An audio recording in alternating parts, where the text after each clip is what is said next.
Well, I am absolutely pleased to be here tonight and talk a little bit about something that I'm really passionate about, and that's wildlife and wildlife damage. I've been in the wildlife control industry for, gosh, almost 20 years now.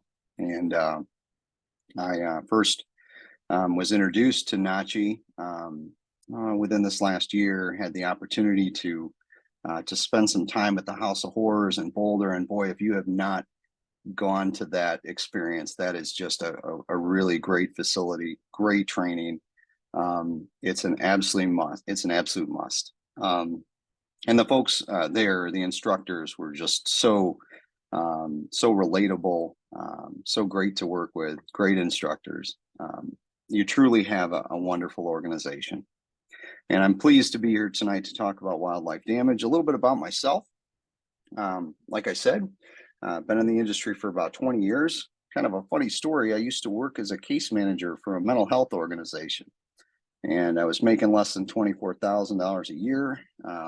Had, working on my master's degree, finishing my thesis, and I was burned out.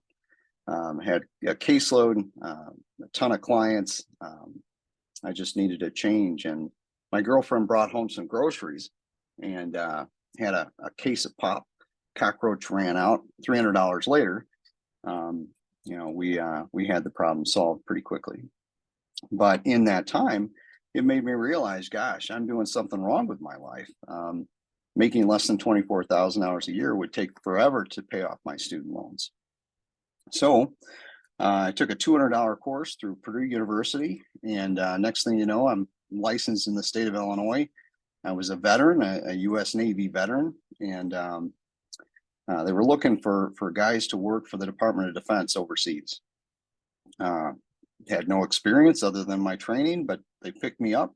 I spent 2 years in the deserts of Kuwait doing pest control and wildlife removal. That's kind of how I got my start. And I thought I would just do that for a while until I figured out what I'd do with my life. Turns out it pays pretty darn well being in the trades. So you guys have an opportunity to make a lot of money, to grow your business, to be in control of your finances, and that's a great thing.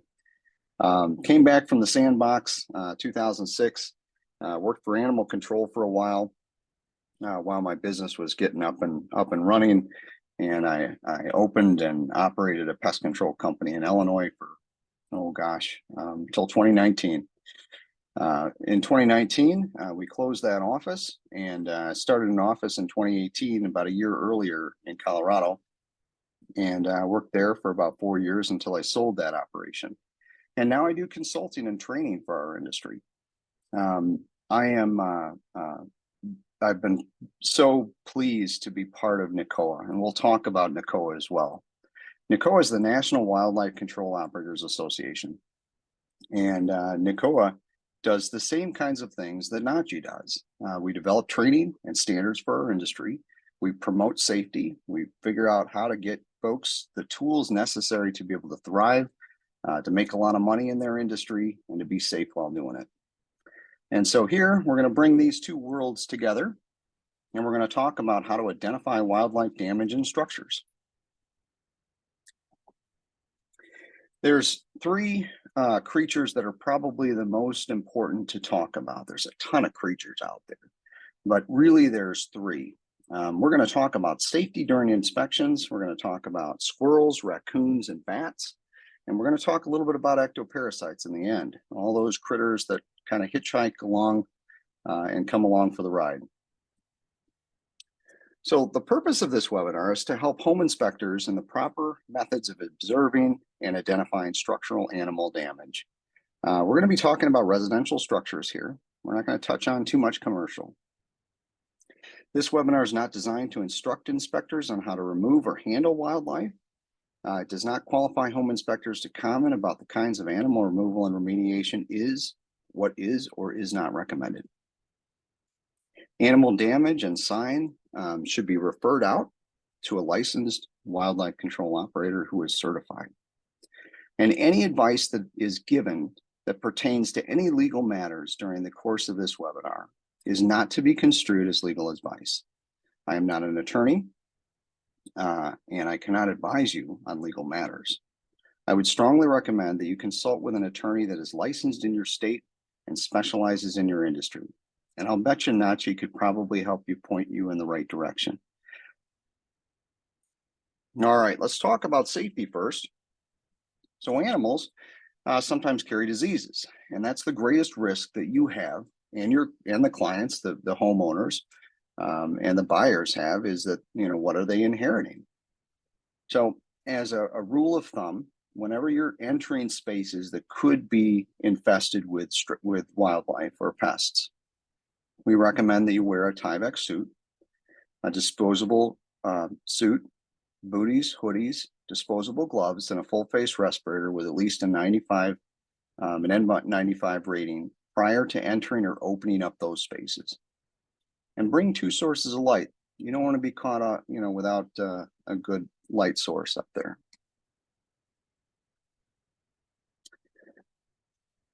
I mentioned NACHI earlier. The National Wildlife Control Operators Association has some training that's available for you if you should wish. The zoonotic standards is one training that I would find probably useful if I were a home inspector.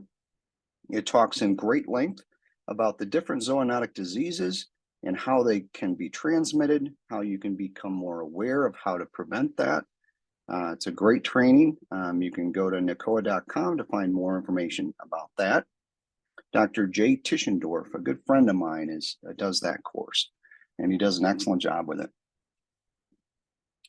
So be prepared when you enter an attic space or any crawl space, any area that's confined and has the potential to have wildlife damage within it, or feces or historical issues that may have resulted in feces being in there. Be prepared for that stuff to come down. Now, when do you prepare for that? You prepare for that before you pull that hatch down. If you're pulling down a ladder like this one, that's a convenient way to get in, but if there's feces on that ladder, it can contaminate the living space. We'll talk a little bit more about poop. We'll talk a lot about poop in this webinar, but it's important to put some plastic sheeting or containment down at a minimum before you enter those spaces, and have your personal protective equipment on and fitted really well so that when you pull that down or push that attic hatch up, you're protected. And remember that if you have any hesitancy to enter these spaces, if you suspect that there's wildlife damage or feces, certainly you can contact a wildlife control operator to perform that portion of the inspection. NACHI.com/consumers is a good place to find information out about NACHI and about how to find an operator that is in your region. And we'll talk more about that later. Here's a snapshot of our current website. It's being updated currently, so it'll be a little easier to navigate, hopefully, here in the near future. So these little creatures, chicken of the trees, as I call them, fox squirrels and gray squirrels. Eastern gray squirrels are probably more apt to enter human structures than the fox squirrel, but we see both of these species on a regular basis within structures. They leave droppings, of course, that are scattered about. They are not latrine seekers. They don't go to the bathroom in a particular spot. They just go to the bathroom wherever they are. And so as a result, these droppings are scattered throughout the attic, throughout the crawl spaces, or wherever they're located in. Droppings can be kind of difficult to determine, exactly what that creature is when you look at nothing but a dropping. So you're going to want to put your detective hat on and kind of look at the different signs. We're going to talk about some common signs that can be seen on the outside of the home, but put all the factors together before making any diagnosis on what's going on. Squirrel droppings typically are roundish, but they do vary in size and shape. Of course, as the creature grows older, droppings are going to get bigger. But typically you're looking at a dropping that is, pretty small and scattered about. They vary in color. pretty much vary with diet. Tree squirrels utilize their teeth by chewing into structures. So it's very common to see exterior damage at certain points around the structure. Damage is typically found at roof levels. Squirrels love to enter at roof levels. They're comfortable up there, and that's where they typically enter. These two species of squirrels, that's where they typically enter the structure. You can see that aluminum coil stock and aluminum metal is lightweight, is no match for them. They will chew right through that. A favorite chewing spot is the gabled attic vents as well. They're not really too smart of a creature. They make up for their lack of intelligence with their persistence. But you'll see a lot of chewing on these louvers until they figure out that they need to chew one all the way through in order to get in. They do pose some significant health risks as far as fire, and that's important to note. Tree squirrels need about a baseball-sized hole to enter. They frequently chew the size of the hole that they need typically. Their holes are not going to be much larger than what they need. Now, if we go back to this picture, there's a lot of chewing there, but it's simply because they're just trying to find they're not smart. They're just not smart creatures. So if they have a more clear-cut round hole like this, they're gonna drill through it with their teeth, and they typically will not enlarge that hole too much more than about the size of a baseball. If you see additional damage that is larger than a baseball, then you should think maybe raccoon. Think maybe there's a history of other creatures as well. In the east and the older structures, we have lead wrapped pipes. And I'm sure many of you, certainly those of you that are viewing that are on the East Coast, are going to see maybe more of this than you would on some of the newer areas of the country. But lead pipes, the lead coverings, those squirrels will destroy and damage that through their chewing, and that can lead to some water penetration issues and whatnot. If squirrels enter through that, that's typically a one-way death trap, and they will sometimes end up getting, they'll plug it up, they end up having to route it out. It's a lot of fun, except if you're the squirrel, of course. So a very common damage that is across the board from squirrels and raccoons is the damage that they do to insulation. Just the simple process of walking across it reduces that R value and increases the energy losses for that client. And like I said, they're chewers. So you want to really be aware that there can be increased risk for fire within structures that have tree squirrels in particular. Tree squirrels will actually seek out wiring. They're active chewers. This is something that they do on a regular basis. They really do want to use that behavior, and so they're more apt to do that kind of damage in structures than most other nuisance wildlife. Let's talk a little bit about these masked bandits, raccoons. Raccoons are nocturnal mammals who are excellent climbers. They're capable of creating a significant amount of damage in a very short period of time. In this home in particular, I took out 16 adult raccoons, a single-story residential building, and horribly infested for probably a decade before they decided they were going to do something about that problem. I think there was 8 or 9 entry-exit points they were using around that little home. Raccoons have oil on their feet, and that oil will transfer to construction materials. Sometimes it'll be on an AC unit outside or inside, but that oil really absorbs and leaves a good mark on the floor, and it's oftentimes easy to identify them through their distinctive footprints. When they're walking, their footprints are a little bit different. They don't put the heel of their back foot down all the way. They kind of walk on their tippy toes, so it'll look a little bit different when they're walking. You won't see that elongated foot. Frequently, people report, not that you necessarily are going to have those reports as home inspectors, but people usually report hearing loud noises, heavy sounding, as if someone's walking on the roof or walking in the attic.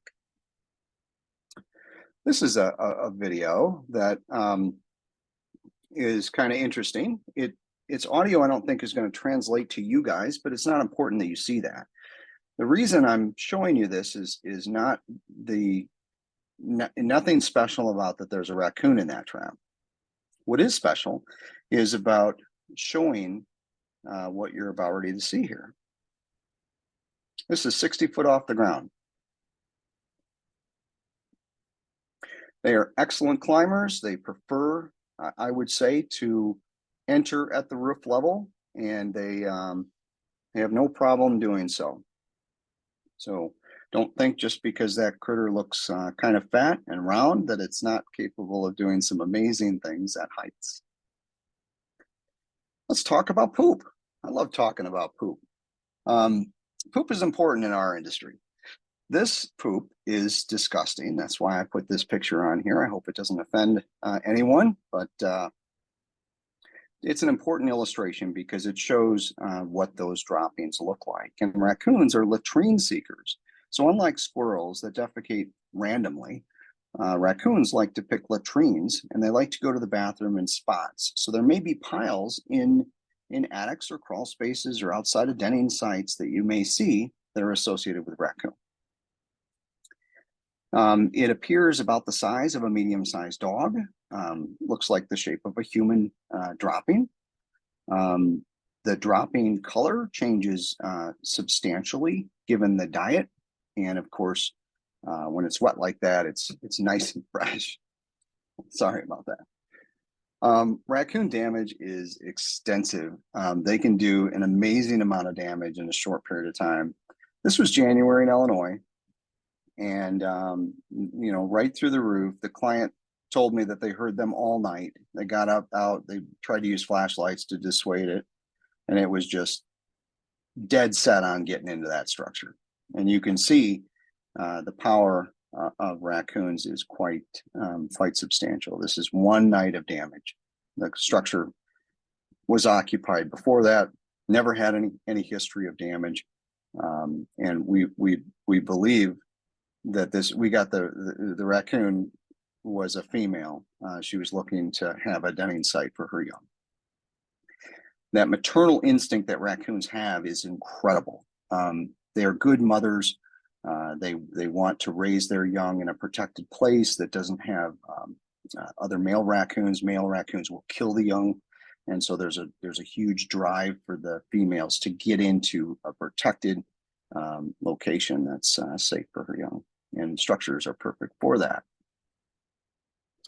So if you see damage that is extensive and you know, just shocking, you're probably dealing with raccoons. Squirrels do not use their paws like hands. They do not rip and tear things, but raccoons certainly do. They use their feet, their front feet in particular, just like our hands. Their ability to be almost like primate-like, with their ability to rip and tear. It's incredible. And so this generates a lot of business for the wildlife control operators out there. Other damage, reduction of R value obviously is a significant one. With blown-in insulation, that damage can be just overnight. That compaction of that insulation can result in thousands of dollars of damage, heat loss, energy loss. Having thermal imaging equipment is really a great thing. The inspector outlet, and in our industry, we've got wildlife control supplies. Those are two places that you can find some good equipment for inspecting. The thermal imagers particularly are useful when there's young inside the structure that we need to locate, and that's more of a wildlife control operator kind of thing. But in your case, for vaulted roofs. So if you've got a vaulted space that's on it, you know, it's impossible to inspect it, you can use those cameras to see what kind of damage, you know, is there. Most common entry point, I would say, for many creatures is soffit to roof intersections. This is an area that we see squirrels, raccoons, bats, mice, birds, you name it, will enter at the soffit return. This picture is specific to raccoon because it shows that there's been some physical manipulation of that metal. Another really good sign is insulation. So if you go around that house and you're seeing little bits of insulation on the ground, look up and try to figure out if that's a wildlife related issue. They commonly will go into that attic and bring out a little bit of insulation on their feet when they're transferring in and out of that structure. Raccoons will bend that metal. They'll either rear up and use their haunches. It's absolutely incredible to watch. I'm trying to get permission. There's a video online that shows the raccoon, and he's pushing up on the soffit and he's bending his body, and it's just an amazing illustration of what these creatures are capable of doing. And it's a great illustration, but I have not gotten written permission to use that yet. So we'll see if we can get that in the future. Oh, soffit to roof intersections, that's a big one. Another likely entry point is soffit vents. Soffit vents are, they release heat from the structure. Those critters then sense that heat out of there, and they know where to manipulate and where to do damage to enter. What's particularly true of creatures is that, once you have a problem with wildlife, you're exponentially more likely to continue having problems with that same species. And this is true whether you permanently remove the problem animals or not. The pheromones that are left behind are significant, and these vents are releasing heat, and ventilation is, the airflow is coming through there, but they can smell the presence of previous issues. Frequently, these raccoons will climb up the gutter, and they'll use gutter points like what you see to hold onto the gutter and to rip that soffit vent out.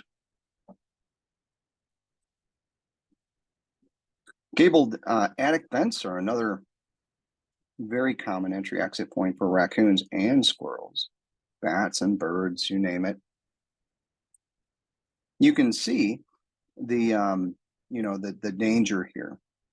You've got some electrical lines that are coming into that structure. Somebody's tacked up some chicken wire thinking that would do the trick. Chicken wire is no match for raccoons. That was easily bent and reoccupied. Looks like they've ripped off one of the louvers there. And of course, when you're dealing with a situation like this, you can expect to have to tell that client that they're going to have the power disconnected to the home in order to resolve that issue for safety reasons. Powered attic fans. Another really frequent entry exit point for animals is powered attic fans. We see here the louvers are real lightweight in them, and they're easily bent either down or up. When you see that bending, keep in mind that's raccoon. Squirrels will enter, they will chew through the lightweight screening around the attic fan, and then they'll enter, but they don't bend things. Raccoons are the benders there. And when they bend those, then it becomes a problem for fire reasons. That louver can't spin when the motor comes on. A lot of times they're controlled through a thermostat, and when that puppy comes on, it's not going to be able to turn. And hopefully, there's some safety features built into that unit. I myself have inspected for raccoons and found that there was a hole already burned out. The guy had a burn marks on his roof. Wasn't even aware that he had a fire. Fortunately, we believe that the fire was extinguished through the rain that happened the night before. I can't imagine. The home was a 1940s home. I'm amazed that it didn't go up. But it is a potentially dangerous thing. So inspecting these things is important too, to see if there's damage to those units. Bump outs. So cantilevered bump outs oftentimes contain fireplaces. There's There's a plywood sheathing there that's supposed to be on the bottom, and then you have insulation above that, as you guys probably know. Well, raccoon in particular will get under there and they feel the heat loss from that sheathing, and they just start working at it. And if they're in there, they're just denning right underneath that space. It gets cold. They're going to use every opportunity to see if they can dig in there. So they'll open that up. And a lot of times that goes unnoticed. The homeowner doesn't recognize that there's anything wrong, can't see the damage maybe. Raccoons frequently will ascend and go right into the soffits or attics through this point of entry. So if you're out there and you see these cantilever bump outs, it might be good to stick an inspection mirror under there, see if that sheathing is intact. Roof boots. So this stack vent roof boot is no match for raccoon. Raccoon only need about a 4-inch hole to gain access to a structure. I know it's amazing. You think of these raccoons, huge critter, and they only need the size of a grapefruit to get in. They're truly remarkable at being able to squeeze their way into tiny places. So check these roof boots.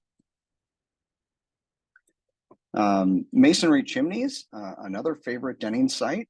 Masonry chimneys, obviously on the east coast, you're going to see a lot more masonry units in the older structures. It's much like a cavity of a tree. So, it's a natural kind of thing for a raccoon to seek that cavity out, both to have their young and just to simply get out of the weather. Wildlife control operators have many options to use specialized traps to get rid of them in those cases. We can do that, and then we can make sure that there's no young inside at certain times of the year. You want to look for muddy paw prints. These are access points here. Gutters, the siding of buildings, brick buildings can be simply climbed up the edges, the corners. Any of those places where the animal can gain access, you want to walk around and kind of look to see if is there any scratches, is there any rub marks, what kind of sign are we seeing there, of damage. And that might be a clue that something's going on the roof level, and has been for a while. All right, let's talk about some bats. So bats are mammals. A lot of people are confused about this now. It seems I've had clients tell me, oh, the bats are leaving their feathers in my attic. Bats don't have feathers. Bats are mammals. They nurse their young. Their young are called pups. My specialty for many, many years has been bats. I've done over 1,000 bat jobs, evictions, and these creatures are truly amazing. But there's some seriousness that comes along with doing bat management. That's why we developed at NACOA, a National Wildlife Control Operators Association. We developed some standards for the practice of removal of bats from structures. And that's our bat standards course. And then we have an advanced bat course that teaches the nuances of how to get rid of bats and to do it in a safe way using equipment, lifts and booms, and really gets into the nitty gritty on how to take care of bats and do it in a way that makes that structure look great. Removal needs to be timed when the young are capable of flight. This is very, very important, and it affects many real estate sales. Oftentimes, right in the middle of your real estate market season, June, July, you're going to have those young are born unable to fly. There's the little brown bats, what's pictured here, has the capability of flying with their young attached to their nipple. I know, right? It's amazing. And takes, I imagine, a lot of dedication. Good moms. But the key takeaway here is that when those bats are not able to fly, and keep in mind, she can only transport them in the first few days in an emergency situation, which is unusual. It's not normal for them to attach to the mom. It's normal for them to remain in that maternal colony until they're able to be volant or able to fly. So bat specialists, guys that are wildlife control operators that are getting rid of bats, have to time it at the right time of the year. Not doing so can increase the liability substantially. We'll talk a little bit more about that in coming slides here. Homeowners are often terrified of bats. Bats are one of those creatures that you may have admiration for them. You may think they're great for the environment, but boy, when you have them in the home, it's not good. Let's talk about some litigation issues that we have with bats. Bats and lawsuits. There's an increased risk for a lot of things to go wrong when we deal with bats in our world as a wildlife control operator. Some of that risk may transfer over to home inspectors if they identify any damage. So let's talk a little bit about that. So, like I said, removal at the wrong time of the year. There's been cases where bats have been evicted at the wrong time of year, and as a result, those young are they're trying to find their way out of the structure. They work their way down into the living space, and they pose a health and safety risk to the occupants of that structure. It is certainly a good reason to make sure you're doing your controls at the right time of the year, and that you're not posing an increased risk to your occupants by doing it at the wrong time of the year. A good wildlife control operator can really make a real estate deal remain intact. He or she can come in, evaluate that situation, talk with your buyers, explain the situation, and then if the sellers, if you guys can work that out, then some money can be set aside in an escrow until the young are able to fly and the program be completed.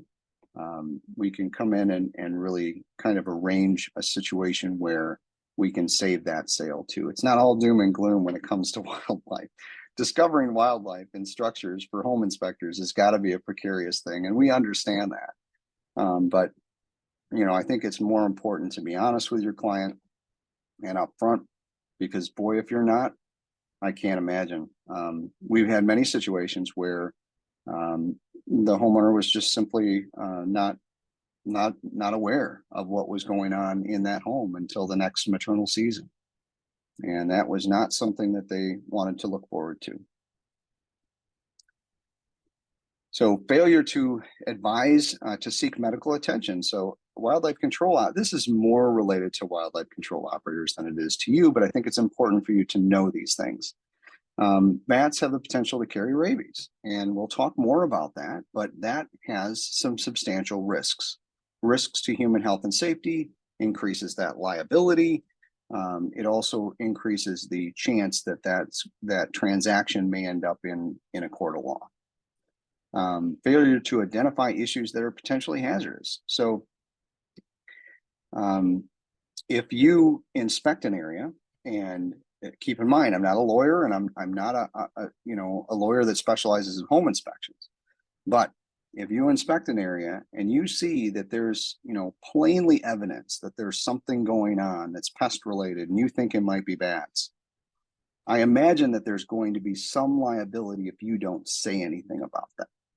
And so that's where we can come in as wildlife control operators to transfer some of that liability to us, establish a network of wildlife control operators that you trust and that you've met with, that you can network with. You can have that referral look good and make you look good too. We'll talk a little bit more about that too in the end here. Remember, I'm not a lawyer, and this is not to be construed as legal advice. Always seek legal counsel with an attorney specializing in your profession and licensed in your state. So bat management professionals, boy, like I said earlier, it is very difficult to get rid of bats in a responsible way and be effective at keeping them out. And we'll talk a bit about the sizes that bats need to get into structures. I think you'll be amazed by that. This shows, a ridge vent that they're squeezing in. It's very common to see them enter through ridge vents. They will come in through that opening, a little natural gap and crack that's in those pieces of material. We have some amazing training at NACHI.com that really goes much further into detail on how to inspect for wildlife damage. If you're interested in that, certainly reach out to me. But the takeaway from this slide is that it's hard to find professionals that do bat management and do it very well, and that they're qualified and certified and trained across the United States. We have a find an operator page on our website at NACHI.com. Where you can link up with folks by their certifications. You can find out how they're certified, what certifications they hold, how long they've been a member of NACHI. There's a lot of information there, and you can oftentimes get a really solid guy by looking up their information. We offer 2 courses related to bat standards and the advanced bat class. I don't imagine too many of you might be interested in taking these, but they're certainly very great courses to teach professionals in our industry how to safely deal with bats. Because bats are so difficult to exclude and so many problems can be associated with them, it is so important to hire somebody that has the right certifications. Let's talk a little bit about health concerns regarding bats. So rabies is a big concern. Not all bats carry rabies. Typically, bats are not aggressive.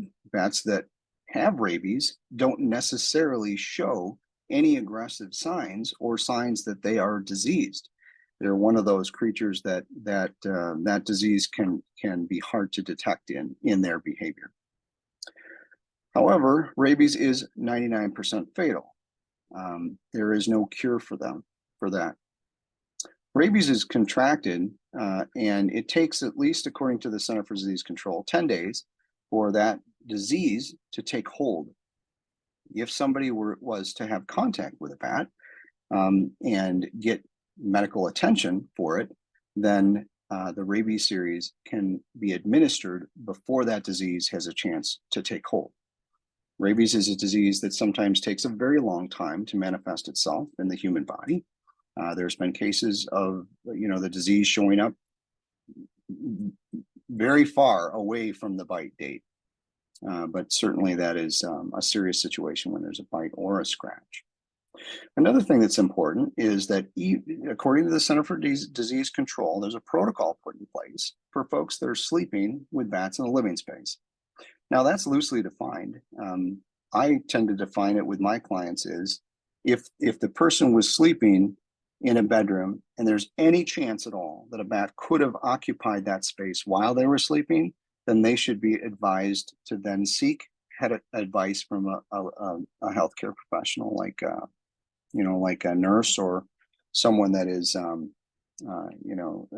family doctor, ER, but certainly seek that medical advice.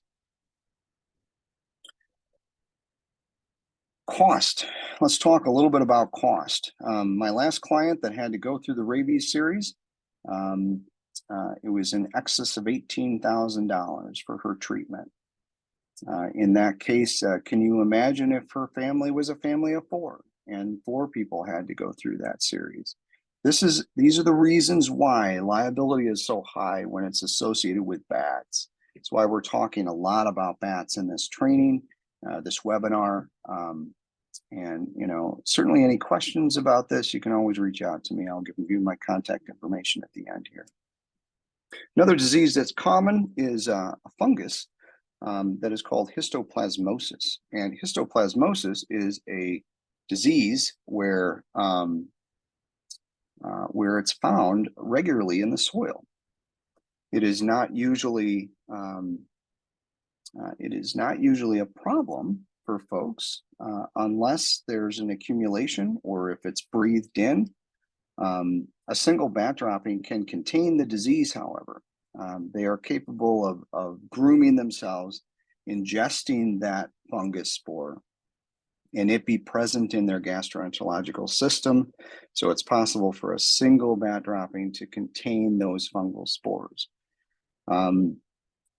It's particularly important that you take these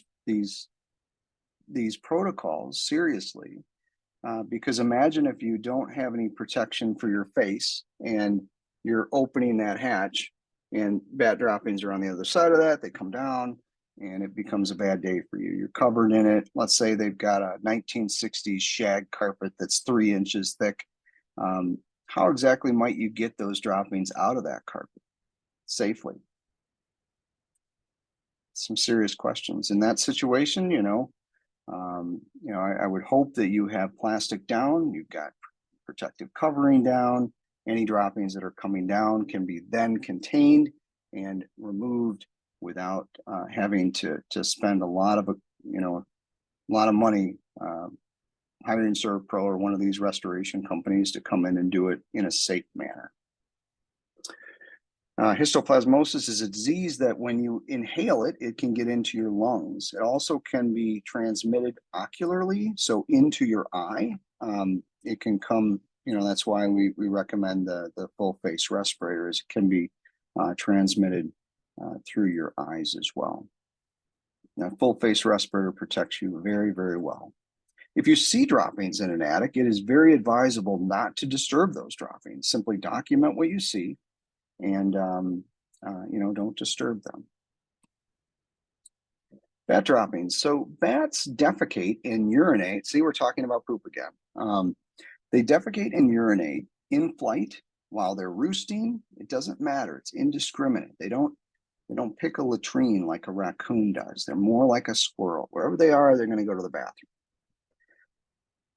Their feces is typically very dry, and it will fragment very easily.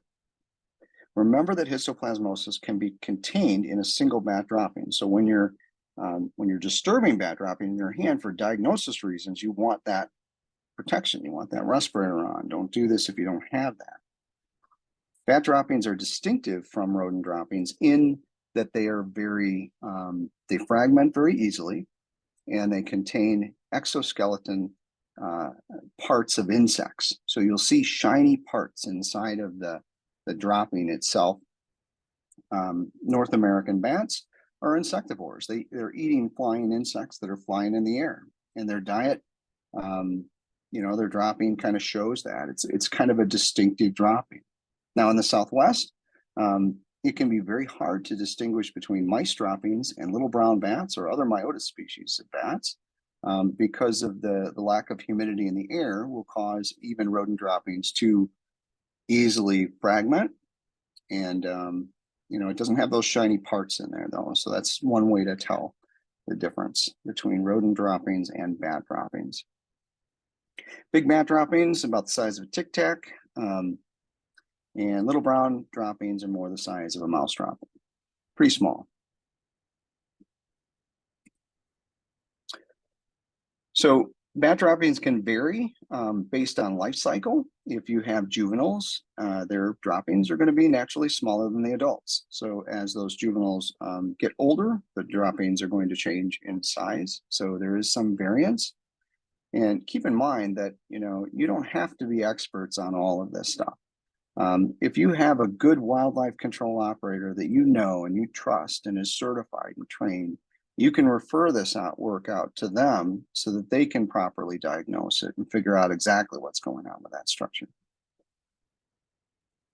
There's some more specifics on the sizes of those droppings on the screen here.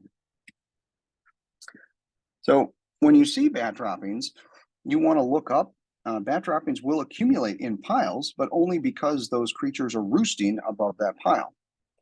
They will be also scattered typically throughout that attic. So they're going to be a little dropping here, dropping there. But definitely when you see a pile, you want to look up and look for signs on those rafters or trusses to see if there's been any activity. You'll oftentimes see a rub mark, which is a dark grease mark that is staining the wood itself. You'll see crystallized urine sometimes, like what you see here on the screen. When they urinate, they just, it dribbles down that wood, and when it dries, it turns that whitish color, and crystallizes. Bat urine can be detected in structures, especially in structures that have very dusty wood floors or have windows in the attic, or in this case, there's a foil wrapped HVAC line. You can see that crystallized urine is showing up really good in that, and that's what that is. So that's, as those bats fly around that attic, they're urinating, and that urine is leaving you signs that can confirm their presence. Obviously, for you, you probably don't want to, hang a single sign on saying that there's bats in the structure, but you could just simply allude to there's potentially droppings that need to be further explored. So bats can oftentimes be found roosting very close to one another.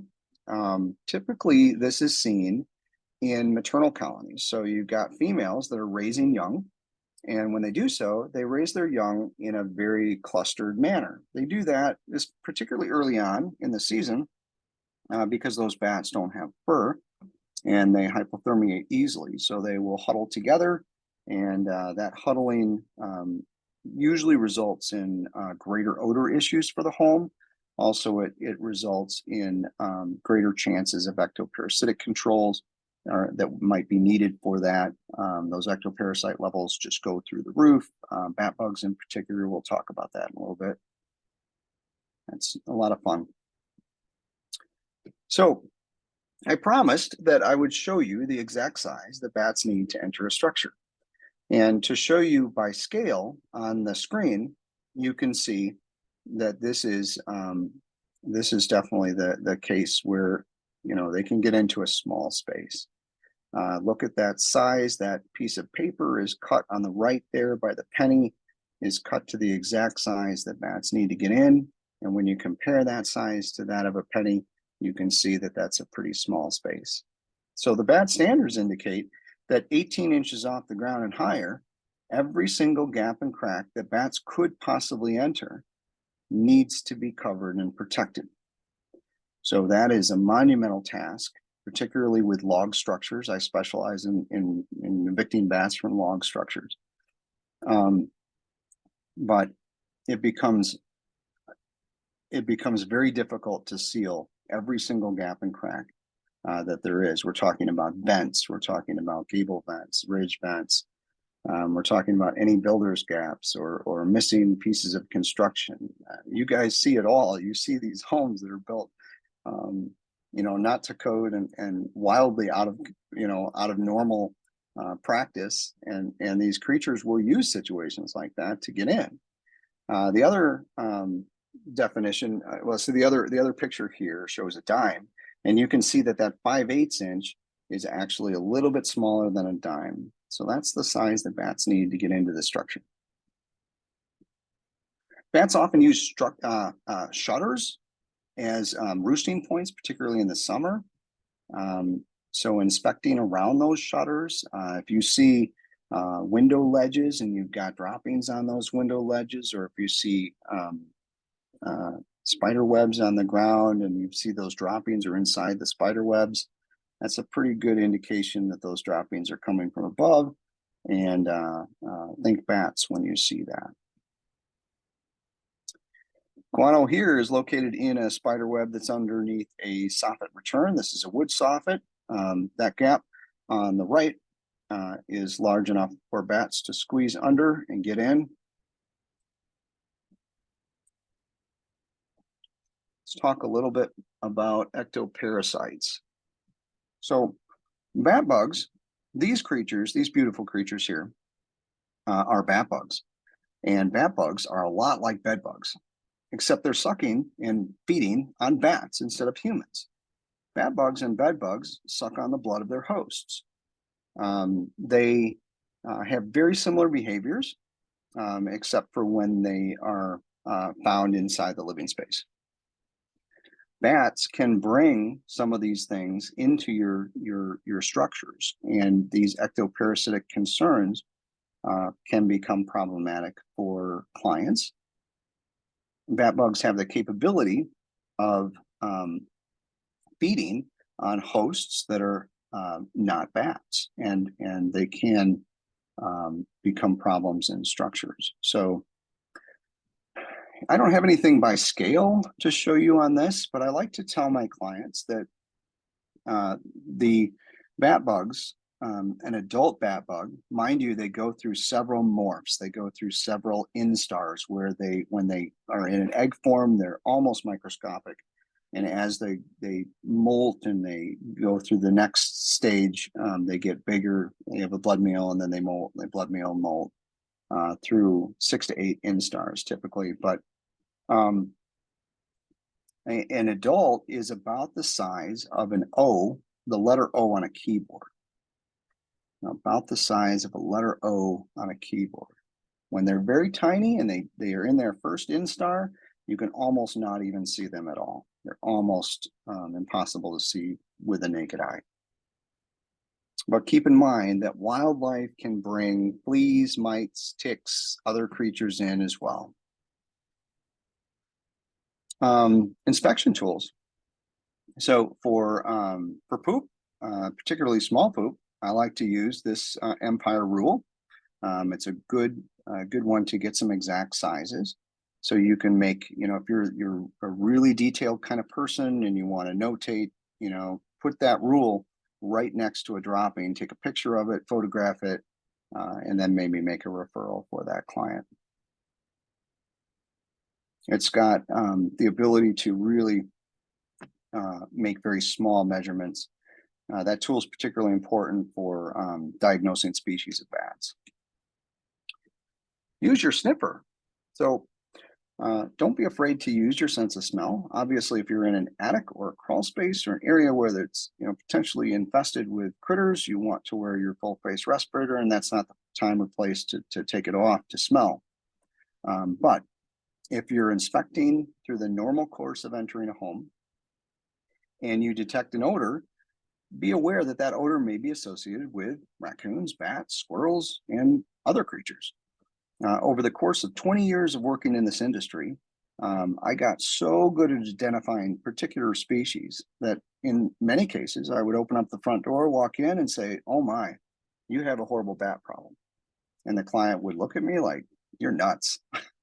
That's the way old farmhouses smell." No, and I'm about ready to prove it to you. Get up there and take a bunch of photos and show exactly what's going on. But use your sense of smell.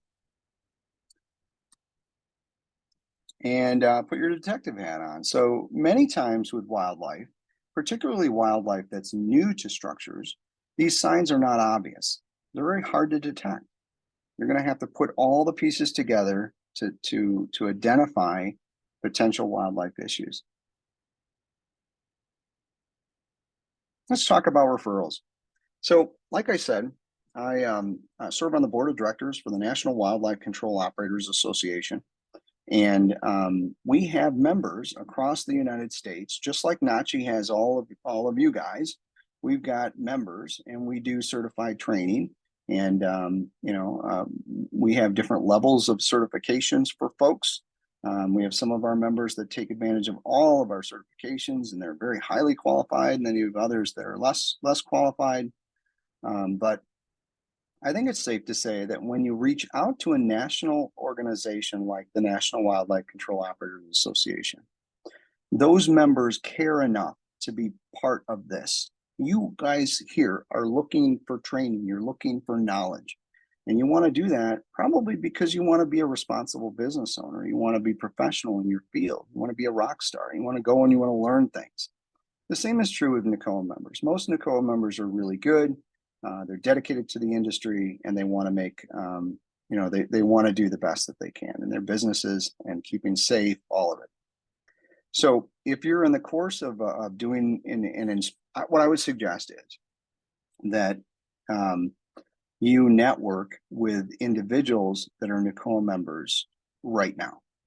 So go on to their website NACHI.com/consumers, and go to find a wildlife control operator near you. Our website is getting redone, and it's a little difficult to find things. And I apologize about that. It's been forever. There's some snafu that I don't understand, some technical thing about our database working with the website, but we are working on that. But go to that tool and find the operators that are in your area, and then go to the ones that have the most certifications with NACHI. Call them and sit down and have lunch with them, because you never know when you're gonna run into a situation like this, and you want to have those referrals ready. And don't just trust anyone just because they're a NACHI member. Don't automatically trust them. Sit down and have lunch with them. Develop a relationship with them. See what they're really about. Your reputation is important. It's everything. I think you'll find that most responsible, decent operators are going to have no problem and welcome sitting down with you and having lunch or breakfast. Great way to meet people, and a great way to have a referral. So when you run into some of this stuff, you can deflect some liability. You can give some solutions to folks that may not have any solutions. Keep in mind, it is hard to find qualified members. This industry is a new industry, and we're growing. It's hard to find good operators, but the wildlife control operators with the National Wildlife Control Operators Association are a great place to start. So this course is really this webinar is really abbreviated here. There's a lot of information that's out there. We would like to bring more training to different industries, and we may do that at some point down here in the future. Check back with me. But gosh, if you guys have questions, please don't feel that you can't reach out. That is my email address, and I live and breathe wildlife control, and welcome any questions that you guys have sent in, and certainly keep my contact information for the future. If you ever need anything, just reach out. AJ, are you there? Looks like Darren Myers asking, can bats be evicted in the winter? Yeah, so that's a great question. Bats can, so our standards, first of all, understand that bats behave different in different parts of the country. So big brown bats in the Midwest overwinter in structures. Boy, my Illinois office, every time the temperature would drop substantially, 20, 30 degrees in 24 hours, we would get calls for bats inside the living spaces. They would wake up from their hibernaculum. They would enter the living space trying to find their way out of that structure and show themselves. And so in Colorado, we never saw that because the weather in Colorado and the environmental conditions were different. So to answer your question, our standards say that we cannot install one-way devices over winter because of certain regions. There may be overwintering bats in there that will not exit until the winter is over. So is there some things that we can do? Yes, we can initiate a program. We can put one-ways on. We just can't ensure that those bats would leave those places until the weather does warm up. Typically, it's got to be above 50 degrees, no precipitation, and little wind for us to count one of those days. And then I typically go 3 to 5 days. I think 3 is the minimum. Well, at least three of those days before we say that it's clear. Like I said before, if you guys have any questions, you want to reach out, please do so. I truly love talking about this stuff, and I'm very impressed with your organization. You guys run it very well. Good night.